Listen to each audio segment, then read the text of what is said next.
Hello. Good morning, everyone. Thank you so much for joining us. One of the final sessions of the annual meeting 2022 on one of the most important topics here for all of us, as well as for our online audience. And joining me today is a fantastic panel that can hopefully help us all develop, having listened to all of these conversations over the last 4 days, help us all develop a better picture of what the global jobs outlook will be. I am joined by, immediately to my left, Nicholas Schmidt, Commissioner for Jobs and Social Rights at the United Nations. Welcome. Thank you.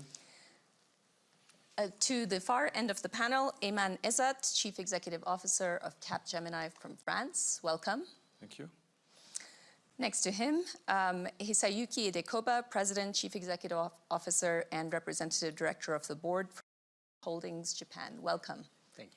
And finally, last but not least, Zainab Shamsuna Ahmed, Minister of Budget, Planning, Finance, Budget, and National Planning of Nigeria. Welcome. Thank you. Thank you so much for joining us. I'm going to start with a very quick poll in our audience. How many of you think that unemployment will rise globally in this coming year? I would say that's about 2/3 of the room. How many of you think that real wages will rise over the coming year? Really? Maybe 2 or 3 hands. That's less than 5% of the room, perhaps 10% of the room. And I think that's among the issues that we will try to discuss today. One, are we going to have enough jobs? What are the types of disruptions that will take place in this coming year, but also a longer-term outlook? And are these going to be good jobs? Are these going to be meaningful jobs? And are they going to pay people well enough, especially in the midst of an rising inflation and a cost of living crisis? With that, I will begin our conversation with perhaps just a quick thought on what you've seen in terms of the results of our very quick in-person polling, as well as some specific views. And I'm going to turn to you first, Mr. Idekoba, because you have global data on the labor market. Where do you think things are headed? Yeah, it seems people are thinking, high unemployment ratio. Of course, there will be, good time and a bad time in terms of economy. We Recruit is a global tech company which we are serving more than 300 million users, job seekers every month through our services like Indeed.com or Glassdoor. And what we are seeing is there's 3 challenges, especially actually supply side. Number 1 is aging workforce. And number 2 is the rapid change of attitude towards work-life balance. And the number 3 is change of immigration and migration. And the first thing, for example, in 2000 and between 2000 and 2010, in OECD countries, we saw increase of percentage of working age population. But 2010 to 2020, we saw 2% dip of working age population. And when we think about next, 2020 to 2030, we will see 3.3% of working population dip. So when we think about unemployment ratio, 3.3% is actually a big impact. And it will affect the changes of atmosphere of the workforce and environment, everything. And in the US, 1/4 of workers are over 55. And the second, so the change of attitude towards the work-life balance. Now, compared with before COVID, in the US, for example, we were getting like more than 3 times of job postings are having some kind of remote work options. But job seekers are searching 5 times more about remote work job. People love flexibility and the remote work. So the attitude toward work-life balance, especially younger generation, has been changing rapidly.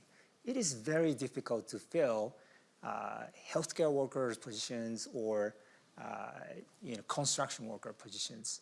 And third, changes of immigration and migration. For example, in the US, we had 2015, US had more than 1 million immigration surplus, even before COVID-19. 2019, US had 470,000 immigration surplus, and 2021, it was 270,000 surplus. Not only in the US, UK, Australia, developed, mostly, most of developed countries are having less immigration. That is also very challenging. And to solve these situations, I think it's going to be very important we have greater collaboration between technology and people. Technology can unlock people's potential. That's why we think it's going to be important to make it easier to help people to transition jobs of today to jobs of tomorrow. For example, 70% of US jobs are requiring some kind of mid to high level digital skill, even today. There will be more requirement from employers. Technology will keep disrupting the industry. So even today, our research showed it takes roughly 15 weeks to get a new job. And OECD research showed if people cannot have income for 12 weeks, 40% people will fall below the poverty line. So it is crucially important to simplify hiring, to support people to get a job faster and easier. What we're thinking. Thank you very much. Thank you. Minister Ahmed, let me turn to you next. How does the jobs outlook look in Nigeria, and in particular this balance between what we all consider to be the jobs of today versus some of the highest growing jobs of tomorrow? What does that balance look like? Well, in Nigeria, we do have, as a matter of fact, a very high unemployment rate. With a 210 million population, 60% of that population is about 35 years and below. And what we're grappling with now is how to reskill our tools, because our education system is basically designed for just academics and routine white-collar jobs. So we are, of course, now because of this, the demographics, we have a lot of youths taking advantage of the ICT tools, the digital economy, and creating jobs for themselves. So what we're seeing is more jobs being created now by small entrepreneurs that are using IT systems. Some of these IT systems like Flutterwave, Jumia are today one of the largest employers of labor, and also they report very high volumes of incomes that they create. We have, as a result of the unemployment, we'll also have a very high level of poverty. So our government has designed a program focused towards reducing poverty by creating growth-enabling jobs. For example, when we had the COVID, we designed an economic sustainability plan that was targeted at mass agricultural production, putting into use about 20,000 to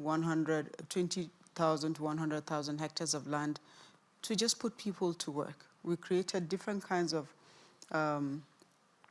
jobs that enables people to use their hands to work despite the restrictions. We also identified micro, small, medium enterprises and gave them payroll support so that they retain the jobs that they have and also are able to stay stable and perhaps create new jobs. There are a lot of schemes that are designed with the focus on developing the digital economy. The ICT sector in Nigeria is today one of the largest growing sectors in the country, and it's helping to create more jobs, especially for this large youth population that we have. So we see the potential to do more. It's still a very long way off, but we're seeing between 2020 and 2021, 9 million new jobs were created. But we have more students graduating out of school than the number of jobs that we create. And we realize that the only way we can even up and do more is actually using the digital economy. We have a lot of youths now doing jobs, outsourced jobs, serving other economies around the world, working from home. We have organizations that have closed physical offices during the COVID, but still are working virtually. So there's more of, like my colleague in the panel has said, an improved work-life balance. And a lot of people are used to this new style of work and really want it to stay on. Even government is working in a hybrid manner. We have people staggered coming to work in phases, and the people that are at home work from home. And we saw an increase in productivity in government work during the COVID, higher than before the COVID. It was very strange. We didn't need to have all the people that we had to work because only one quota of the workforce was allowed to come and stay and work in the offices. From the middle to the lower cadre were at home for almost 12 months. The ones that needed to work were working virtually. So we continuously track the processes. We have Google recently bringing into Nigeria and a submarine cable that is going to enhance the speed of our internet connection. So it will enable more of these youths to work virtually and also create their own businesses that they can run and employ people. Thank you very much. Very helpful, and I think giving us a good picture of sort of advanced economies as well as what is happening in emerging markets. The experience that you shared comes through in a lot of the data in other developing and emerging markets as well. Commissioner Schmidt, could I turn to you next? What are some of the trends that you're seeing in Europe, and also how is the deal part of the European Green Deal helping workers through this technological transition, the green transition, and a lot of the social polarization that we currently see? Yes.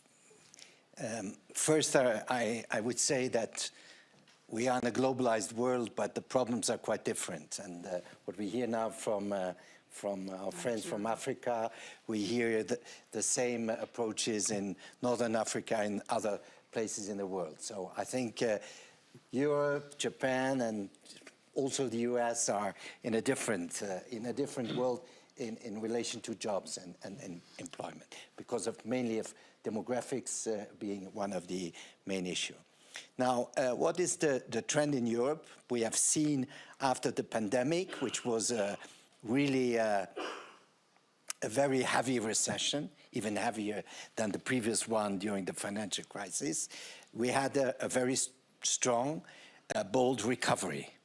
And especially the labor market recovered also quite rapidly.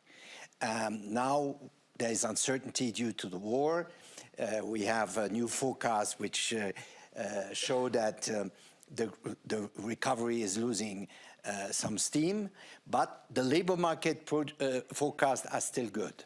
And I think there is a mixture of also demographics and what you said about the aging working population, people moving out of the labor market, but also it seems a very strong hiring tendency among companies, because companies are in a process of change. technological change, you have mentioned it, digitalization. And finally, we noticed that what we feared, that the digital revolution prepared some kind of a world without work. This is not really the scenario which will happen. So we see that digitalization certainly destroys a lot of jobs, but at the same time creates a lot of new jobs. But the new jobs are quite different from those disappearing. So I think this is the major challenge, how we can organize this transition, how we can skill, reskill, upskill, how we can also better organize our education system to the new challenges of the labor market and the skills needed on the labor market. This is a big issue. Now, we have launched this big program of the Green Deal and especially also a big investment program, 750 billion. Europe has, which is mainly focused on promoting the Green Deal, the change because of climate change, and digitalization, focusing on investment in big companies, but also in smaller companies, mainly smaller companies, because the digital challenges among SMEs. How can we really push SMEs to? And there's one issue I liked also it's entrepreneurship, how we can also foster entrepreneurship. How because digital opens a lot of new possibilities in that frame. So I think the prospects for Europe are positive, unless I always say the uncertainty will become much bigger and we are heading for a real catastrophe, which never can be excluded. But in the present juncture, I would say the labor market are quite strong, quite solid, but there are a lot of challenges on the labor market linked to the changes in the type of jobs which we will have, and this change is going extremely fast. So I think this is a responsibility for public sector. It's a responsibility also for companies to invest a lot of money into reskilling and upskilling. And I think if we can do that, well, there is the employment issue for Europe is not are quite good. Thank you very much. You pointed out in the beginning that a few years ago we would all have been talking about the robot revolution and automation and digitalization replacing a lot of jobs. And I think what we've seen happen is very much this augmentation, but not without a reskilling revolution, which has been very much front and center here at the meeting. Mr. Ezzat, you are very much in the present of jobs that we normally describe as the future of jobs. So please tell us more about your workforce and how you've done some of those adaptations. So if you look at our business, right, so we're in the technology consulting business, so we help our clients actually move to the digital economy, right? That's our business. And we are made of talent. 70% of our course is talent. So for us, that's the main input to be able to do our work. What we have seen is a massive increase in terms of demand over the last 24 months. You know, actually, all the COVID situation fueled and accelerated all the demand for digitalization. And we have to realize when we talk about things like electric vehicles, that's digital. When we talk about energy transition, we are in digital. When we talk about moving to a sustainable economy, all this is driven by digitalization. It's not just about automating processes. It's really about creating new platforms, new businesses, which are all digital. That has increased the demand for technology skills massively. And what we see today is a massive imbalance between supply and demand, right? And it has several things. First, when you talk about increase in terms of purchasing power, I can promise you our employees do have an increase in terms of purchasing power because the cost increase in terms of compensation are absolutely phenomenal, right? And we compete with the technology firm, we compete with our clients, we compete with startups, we compete with everybody for these skills. So that's the first thing. Second thing, a lot of projects are being put on hold. So as moving to a digital economy is one of the future drivers of economic growth, we're actually not having enough skills. We are slowing down that transition. Just to give you an idea about numbers, we have increased our workforce by 55,000 people globally in the last 12 months. Okay? We hired more than 100,000 people to be able to do that because people leave as well because of the attrition. So we're feeding the digital economy. But it is not enough. We still have more demand. We let things go by because we just cannot pursue them. So this is just to give an idea about the significant imbalance that there is today in this and the importance to be able to build the skills to be able to feed the future economic growth. Now, the solutions. One, there needs to be a lot more upskilling and training. There is not enough. Actually, companies are not investing enough. I mean, some companies do. You know, there's a big US telco that committed $1 billion to reskilling half of its workforce. There is a big aerospace company in Europe, for example, taking 600 people that have no technology background and training them over 6 months in technology skills, in data. And we have to get out of the idea that technology requires engineering degrees. We will not have enough supply of engineers to be able to feed the economy. We need to create short cursuses of 2 years, you know, like the apprenticeship model of the Industrial Revolution. You know, like we had in Germany for manufacturing, you need the same thing. You need software engineers, you need data specialists, you need cyber specialists, you need cloud, you need connectivity. These people can be trained in 2 years. Today, we cannot find enough people with a technology background. So we're picking up people, assessing them on basic skills and training them.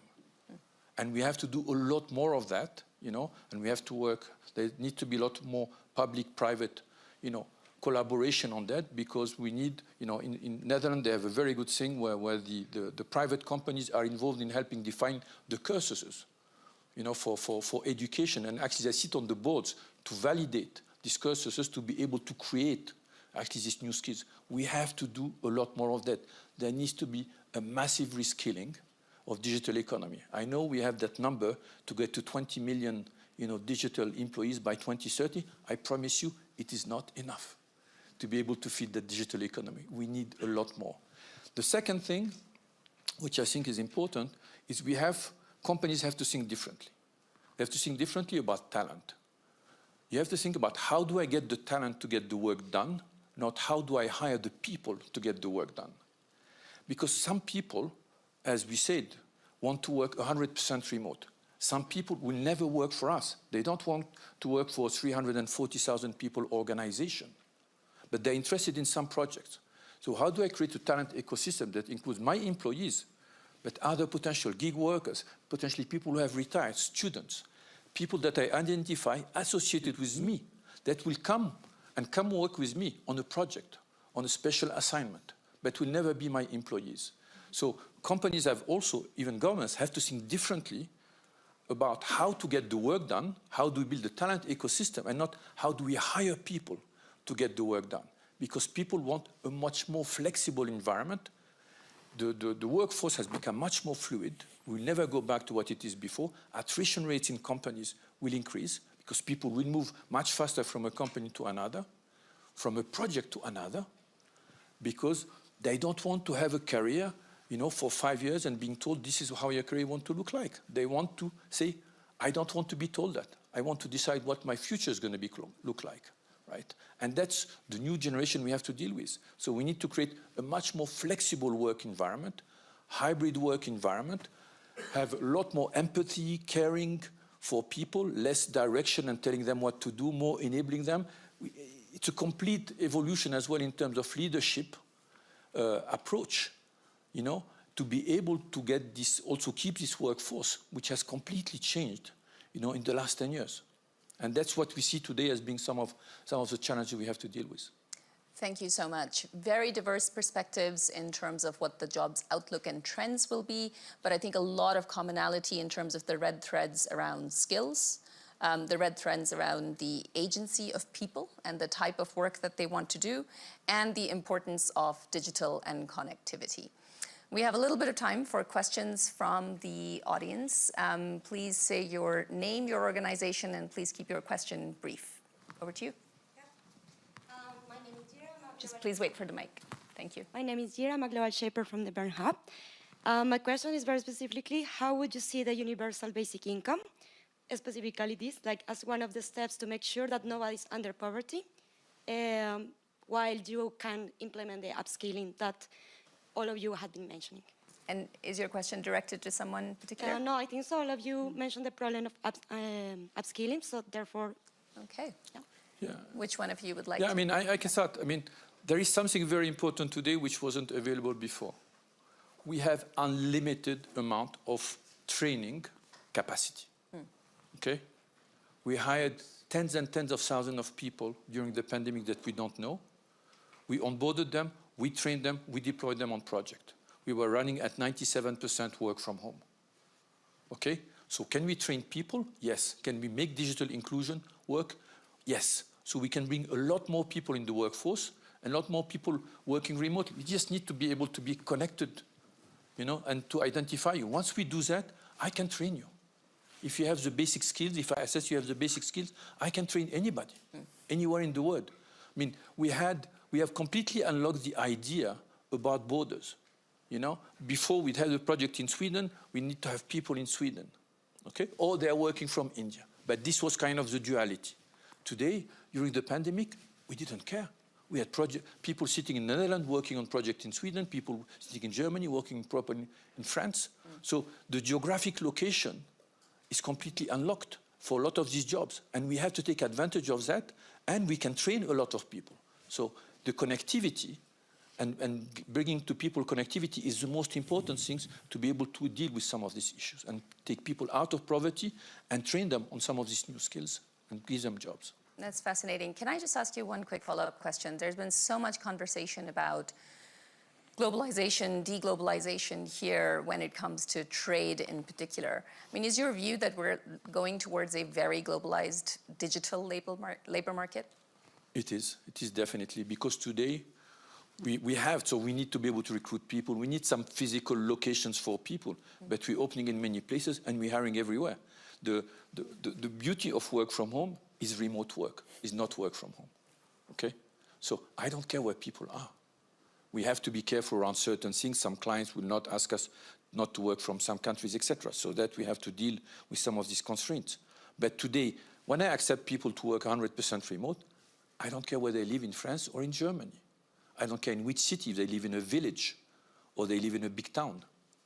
So part of my population, we cannot deal only with remote workers 100%, but part of our employees are going to be 100% remote workers. And that unlocks plenty of places. It helps deal with territorial issues. It helps deal with how can you keep people in villages. So there's plenty of positive things that are coming from work from home that people don't realize that are very important to consider for the future. Great, thank you. Would anyone else like to come in on I Jira's just question? wanted to add that this is truly where we are right now is a world without borders. In terms of jobs, people stay in any part of the world and work in other parts of the world. You don't need visas, you don't need work permits. All you need is your computer and you're at work.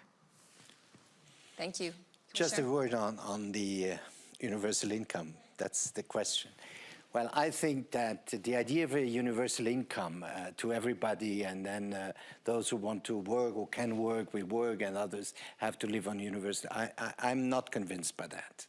But what I think is that we have, because the life cycle of work is changing, because people moving from being an employee to being self-employed, passing through transitions where they have to reskill, and so on. So we have to make sure that these transitions, people are in some secure situation. So if I am in a process of being reskilled because my job has been has disappeared or has fundamentally changed, I have to be sure that I have an income. So this is not a universal income, but there has to be a situation where people have an income during this whole professional cycle they are going through. So I think we have to redesigning our also not only the world of work, but also the world of social benefits. For me, this does not mean unemployment benefits. Finally, we should get rid of this idea of unemployment. People should be in a transition where they are reskilled, and also during this period to get an income they can have a decent life of. Saying, well, you get the income and then I take care of yourself, I'm not interested. This would discourage finally a part of people perhaps, because there are studies which were made in Finland, for instance, to say, well, I can also live without. So I think this is a societal issue of high importance. Thank you. Bettina, could we have the microphone here? Thank you very much, Bettina Schallow with the Adecco Group, and thank you for this session. Clearly, and I'm completely objective here, one of the key sessions in my view at this year's forum. I'd like to build on what was actually just said, and another big topic at this year's forum, which is the metaverse. What does this mean for the world of work? And I'd love to hear actually the perspectives of every one of the panelists. The metaverse as a tool for work. Please go ahead. Yeah, I think, you know, as everybody is saying, it's very important to reskill, upskill. It's probably including, you know, metaverse skill to sell something through metaverse. But I think it's, you know, probably the job thing will be more global, including metaverse. You know, somebody's working from Africa, somebody's working from everywhere. But I think also we need to be very careful to think about the gap between the digital economy and local economy. What I'm saying is, you know, as I said, the very important thing is the job market is becoming really, how can I say, the job seekers are empowered. They know many information now, right? Compared with 20 years ago, 10 years ago, even just 10 years ago, in the US, just 3–4% of employers are disclosing the expected salary. And we struggle to, you know, ask employers to disclose it. And it's becoming more transparent. As a result, job seekers are way more empowered. So, as a result, of course, through COVID-19, we know that essential workers are so crucial for society. But, okay, global jobs, data jobs, we need to upskill, reskill. Yes, but we need plumber, right? So I think, of course, there will be a new, you know, trend from metaverse or digital, but at the same time, we definitely need to be very careful how to revalue these essential jobs, essential workers, to be a part of our society. That's what I'm thinking. Thank you very much. And let me actually just very quickly build on that. We launched earlier this week a Jobs of Tomorrow report here at the forum. And we were going to look, it's going to be a series, and we're going to look at social jobs, tech jobs, and green jobs. And this one was starting out on social jobs, and that includes care jobs, education jobs, and health jobs. All three that we know we're going to need a lot more of, and possibly lend themselves a little less to hybrid work or to virtual work, depending on how they're being done.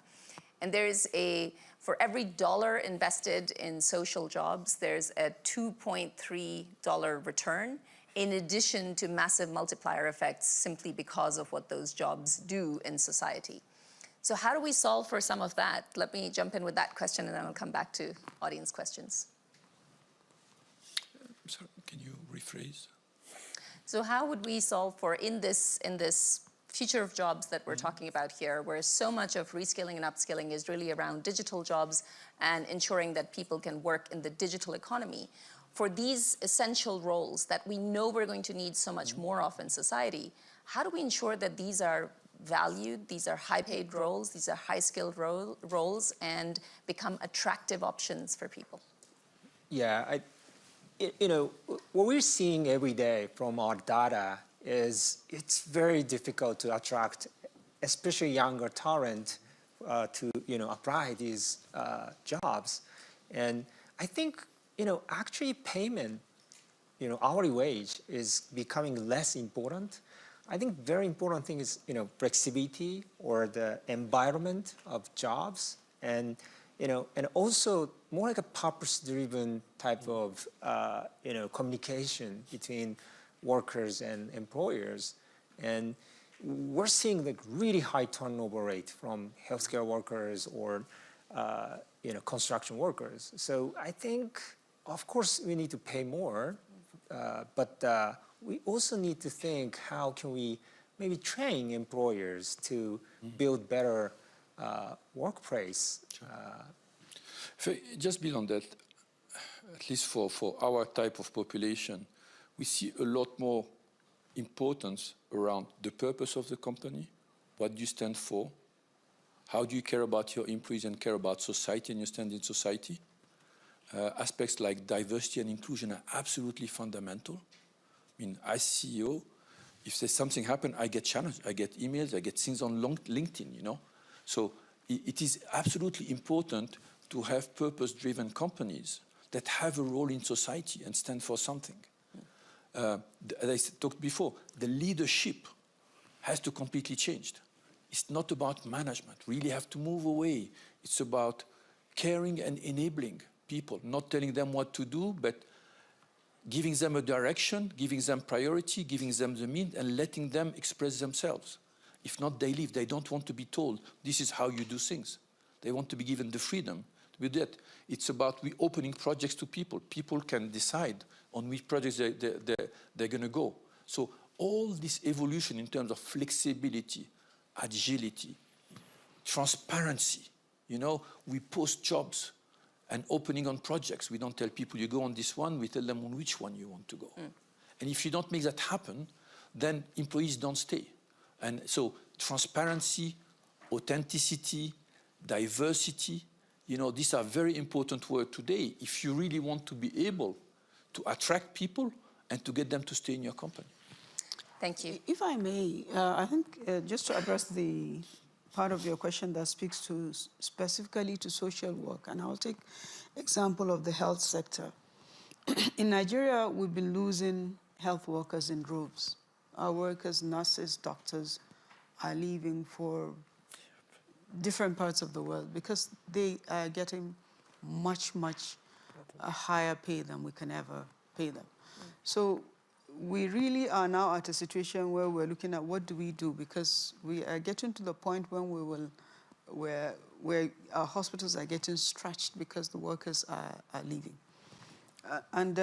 So it means these workers are well trained and they have the experience, and that's why they're well sought after. But we're suffering because of what is happening right now. We're looking at how we can upgrade their pay to within the limits that we can, but also to create a more flexible work environment and also retool the equipments and the tools that they work with. Because some of them that we spoke to have said that the work environment is difficult in the sense that they don't have new tools that they could use to help their patients. So for us, it's actually life-threatening for a lot of people, because when you're losing doctors or specialists that you have trained over years, you've invested in, and then one day they get a better offer in some country and they just get up and go. It's a very difficult situation, and we're looking at how to address it. Great. Thank you. Commissioner? Well, I think the digital is fundamental, but there are other jobs there, and there are other jobs shortages there, and the care sector is one of them. And finally, especially in Europe and in Japan and in some other parts of the world, aging population means the need for more care workers. And because we do not have these care workers. And that's why, exactly what you described, we attract people from different other parts of the world who have been trained as nurses or doctors to Europe to take care of our health systems or our care institutions. And I think this is a challenge also for our societies. It's a question what you said about value in our societies. How do we value a certain type of work? Well, there is the need for plumbers. I said already we are committed to renovate our buildings now for CO2 reasons mainly. And we do not find the plumbers, we do not find the workers to do these jobs because nobody wants to do that. So I think we have to change. It's a question of pay, certainly, but it's more than a question of pay. It's a question of value in our society? How does the society consider certain jobs, certain professions, certain educational courses also? When you are an apprentice, you are considered, well, that's nice to be an apprentice, but finally you have a failure behind, otherwise you would be some kind of academic, otherwise you would have chosen an academic career. And therefore I agree fully with what you have said also on the training approaches. So I think this is a challenge. We have to revalue certain jobs because some jobs cannot be outsourced or delocalized or done on platforms. These are the people who have worked during the whole pandemic. They could not stay at home. They are on their job. And this is a challenge for our society. For training, certainly part of digitization can make things easier. This is also make things easier. In Japan, especially one tries in care work to introduce, but at the end, the human dimension has to be there. Yeah. And that's the big challenge. And this is also a question for our friends in the South, because we attract their people they have trained. And this is already the case also in Europe. Thank you. We can take one very brief question if you want to come in.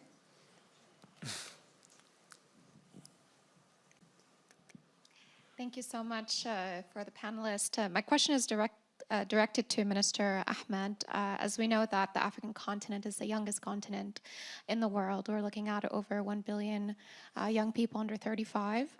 And I'm curious to know also, Nigeria being the most populous country in Africa, what is Nigeria's plan to well position as young people to, you know, as Mr. Azat discussed in detail about the future of the job market, how do we prepare our young leaders in Africa and in Nigeria to make sure that they don't fall behind the rest of the world when it comes to digitalization, but also other sectors that we discussed in detail. Thank you.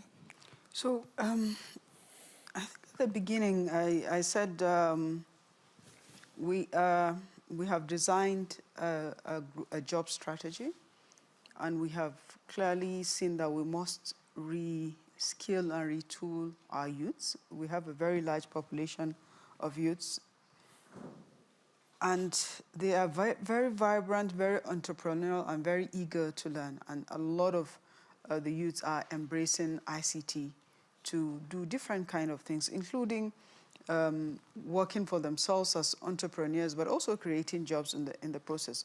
So we have a national digital economic policy and strategy that has placed special emphasis on retooling different categories of jobs.